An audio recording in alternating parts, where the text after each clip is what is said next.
Well, welcome back to another Story Time, where I tell my 50 stories from my 50 years here on the planet Earth. And this is one story that relates to my brother Jim. I don't know if you know Jim, but he's a great guy, and I miss him.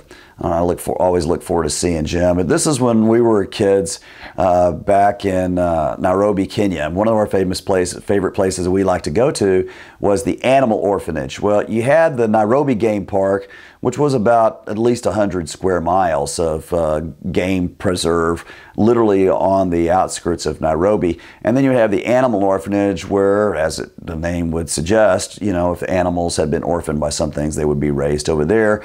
You would have like a chimpanzee there. I think his name was Simon, who he was famous because the Africans would throw him cigarettes, and the chimp would be smoking cigarettes over there, and they'd have signs like "Don't feed the Africa, don't feed the chimp cigarettes, bad for health," you know, stuff like that.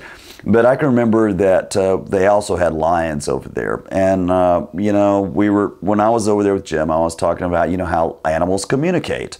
And, you know, by their different sounds that they make and stuff, that's what they could tell what they were going to do, you know. So Jim and I were over there, and then Jim started kind of making like roaring, roar, roar, sounds like this to the lion, you know, and you could tell the lion was kind of irritated with them like that. And I was like, wow, man, that's something.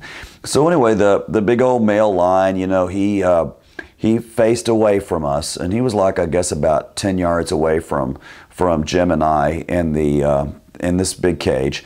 And he raised his tail, and all of a sudden this stream of lion piss shoots out about 10 yards from there, and it hits my brother right in the chest, man. And we're like, oh my God, Jim, you must have not liked what you were telling him, man. So, you know, it was like, Jim's like, oh no, I can't believe this lion just peed on me, man. It was from a long way away, man. It was like 10 yards, and it was just like this super strong stream, you know. So Jim's like, oh God, I gotta take this shirt off, you know. So he tried to get cleaned up and stuff like this, but we all the way home, we had to roll the windows down because my brother smelled like lion pee so bad.